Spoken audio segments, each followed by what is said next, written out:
I've never honed it. I've never tracked calories. It's just Right. like I'm eating like shit, or I'm, you know, on a cleanse, or the cabbage soup diet, or you know, the week and a half keto where you lose weight for a week and a half, and then you're like, why isn't it still losing weight? Yeah, um, I think like I don't track calories anymore, and I've been maintaining my weight for a while. But I do know for me the parameters get really really strict when I'm eating off my plan, basically, and that just means anytime I'm traveling or going to a restaurant, which is super rare. I actually travel quite a bit, but I get very strict when I travel, and then if people want to go out to dinner, it that's when my I go like, okay, I can have a bite of pasta. I can have a bite of X, but I cannot eat to like satisfy any kind of emotional urge. I can't eat out of anxiety.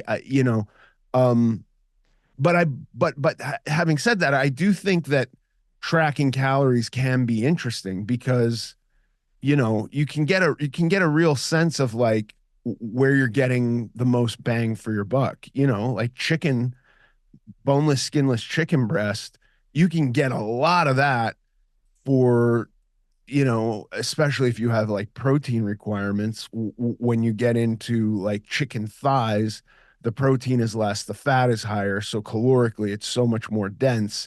And in order to get your protein requirements, you're having to ingest a lot more fat. And like it gets yeah, slightly complicated there. I just think it's interesting to know all of that. And yeah, that's the only way I would ever advocate somebody count calories is just so that they're aware of it. yeah. I mean, that's what I want to do. I want to sort of get a sense and understanding, because I think I have a good eye, realistically, I have a good eye of like how much things weigh. I used to work at a fish market in high school. So like understanding how much 8 ounces of something is, and how you get it, once you sort of get into a rhythm of it, then you can sort of apply it. That's really my goal, is to really train myself to understand, be like, okay, this is 4 ounces of rice. This is 6 ounces of chicken. This is, and just sort of get into the rhythm, and then be like, oh, I got it now. So then Yeah. I can 80/20 it, where 80% of it I'm eating like that, because 95% of the time I'm eating at home. I rarely do takeout.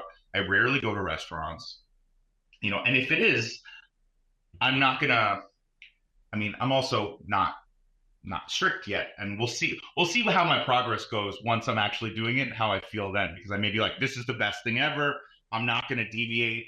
But as it stands right now, if I do 80% of my diet like that, which I'm already in control of 80%, 90% of what I eat at home, because I'm cooking almost everything for our house.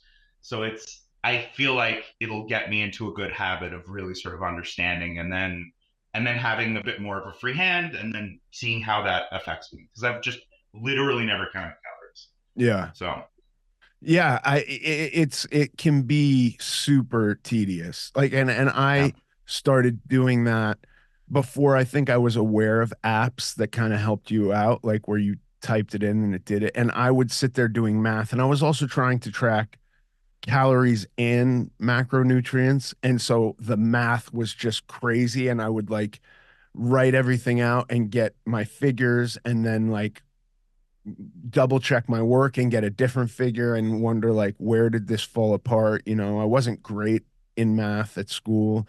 Also didn't graduate high school, so like I really am not great with math. And it just was a lot of math. But now there are apps, you can get like yeah. you just type in your thing and it keeps track of everything for you.